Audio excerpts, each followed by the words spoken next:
All right. What's happening, everybody? Salka here. Happy Wednesday. It's Wednesday, April 18th, 2018. Let me do a quick sound check. I want to talk about an important topic. Hold on. 2018. Let me cool. So, it's an important topic that I've never talked about. I've never really, I'm a very positive person on my social media, as you know. And I'm sure this post is going to affect a lot of people. Now, I'm going to start by prefacing that I'm not here to pitch you any business or opportunity. There's no sideways pitch. This is safe to share. There's going to be no links. This is just something that I've experienced and I think needs to be talked about. And just people, I know that all of you that are watching and everyone that watched the replay has experienced this for sure. I got to plug in this because it's going to be a long one. And so I want to talk about it because I know that if one person experiences it, that means millions of people do, right? And so I never look at the news. I never research negative media because I like to keep my mindset very positive. It's very important for me in this line of work and just, being a human being to keep positive. So, social media depression is actually a thing. It's actually a term. Hold on. Let me get this right. Okay, cool. So social media depression is actually a term. And it's, depression rates have risen in teenagers and adults in the last few years. And it's interesting because, the whole thing of social media is connecting with people, is being in touch, is, sharing wins, sharing our lives, living out loud, all of that stuff, right? And yet there's this phenomenon of depression that comes from social media. And I'll tell you what my experience is, what I found to be a solution, and what I think might be helpful for all of you that are watching. So you don't have to put a 1 below if you've watched or ever experienced social media depression, because I know you have if you're human. If you've been on social media for any length of time, right? I was very anti-social media at the beginning. 2007, 06. Very, very anti-social media. And now it's to help me really build my business and build my brand for free for years. So here's what my experience has been of how one gets into social media depression, right?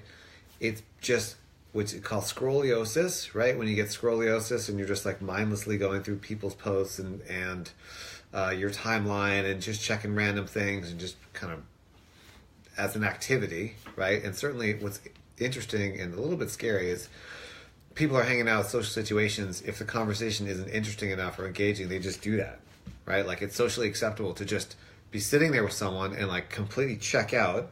And I'm not saying I'm not guilty of doing this. I have done it before, but a room full of people. I mean, just the other day I was at we were at an event in the Dominican Republic, and all of a sudden it was like 2 of us were talking, and I looked around and everyone else was just doing this. Right? So it's become socially acceptable to just like completely check out of a conversation and try to check into something else, right? That's one thing. So the second thing, what happens is, and what happened for me is we get into comparison, right? We get into comparison of, because people don't often post, I'm sad or I'm upset or I'm struggling or whatever. It's like you just see the greatest hits of humanity, or conversely, you see the greatest negativity of humanity, right?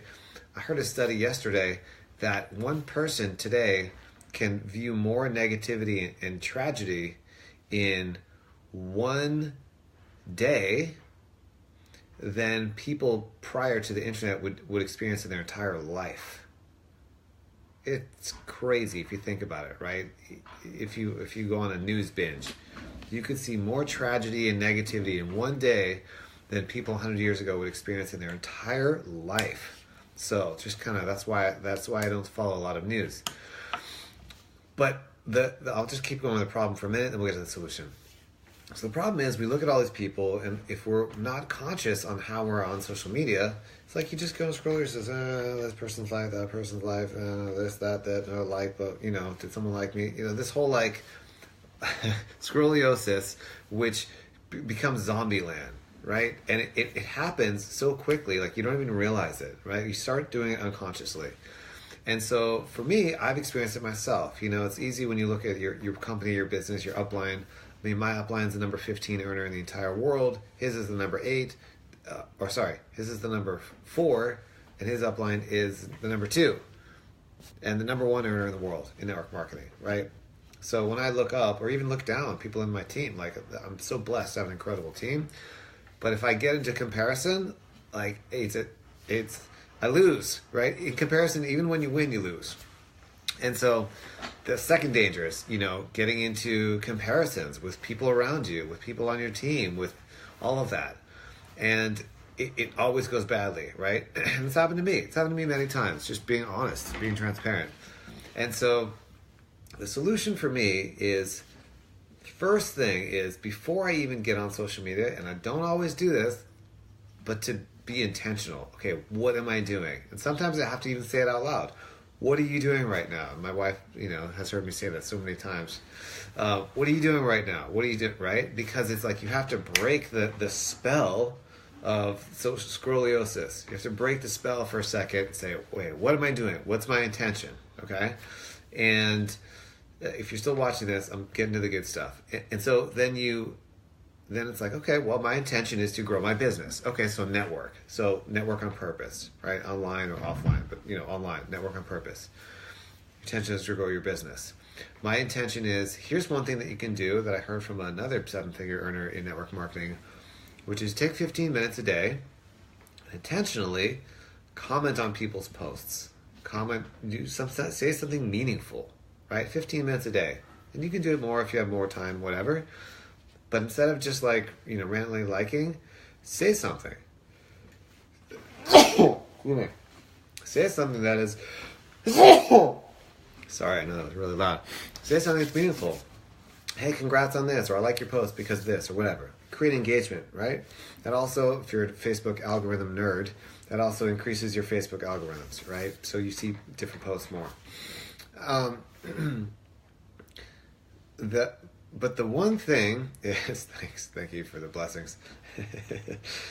The one thing that will change everything about your social media experience is to become a producer and not just a consumer, right? Become a producer. Have that mindset where you are a content creator. You are a value creator. You are the person that's creating things that bring value to the marketplace. Right? Some of them you'll be paid for immediately. Some of you won't be paid for. Some will just build your brand and over time. Right? I've had several people join my business that have been, watching me or whatever for a year or years. Oh, I like your videos. This is me texting, talking. I like your videos, right? So if you become a content creator rather than a content consumer, it will totally radically change your experience of social media. I don't spend all my time following people. I create content, right? I mean, I have like 700 and whatever fan requests that I haven't even gotten to because I don't like to spend a lot of time just doing the mindless stuff online. Like, it's important, if you have a life and you want to be productive with your time, just to be intentional. So I hope you guys are getting some value. Feel free to drop a 1 if you're getting value, and drop a hashtag replay if you're watching the replay. And so we started talking about really, social media depression solutions, right? So just the problem, problem is negativity, comparison, mindless scrolling, scoliosis. Solution is to become a content producer more than a consumer, and to intentionally intentionally comment on people's posts, things like that. So that hopefully that will help you guys. And like I said, this isn't some sideways pitch on any business. I'm not offering you a webinar or a course or selling you anything. I just personally have experienced this, and it's really easy to get into that. Like, this person just had a baby. This person just got married. This person was in the Dominican Republic. This person just made $1 million. You're just seeing like the greatest hits of the world, of everyone. Right? You're seeing like peak life experiences of everyone all the time.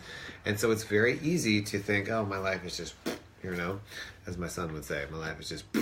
So I hope this has been helpful. Hope you've enjoyed this, and go out there and create some content. There is room with the 2 billion people on Facebook just alone, right? Not to mention the hundreds of millions on Instagram and Twitter and Snapchat and everything else. there is definitely room for your voice. Hey, what's going on, Rodney? Good to see you. There's room for your voice, and certainly if you're in the situation where you're not what I call a top earner in the industry, you're not a 7-figure earner, there's more people that relate to you than the top earners. There's more people that relate to you in the beginning and in the struggle and then moving on your journey than people that are multiple 6-figure earners and that sort of thing. So if you live out loud, you document your life online, and you become a content creator, you will become a leader. It's going to happen, guaranteed. In fact, if you're watching this, I challenge you to do 6 days Facebook Lives for the next 30 days. I don't do it on Saturdays, right? So I can only tell you to do what I do. Do 6 days of Facebook Lives for the next 30 days. See what happens to your business and your life. Thanks for watching. Love you guys. See ya. Have a good day.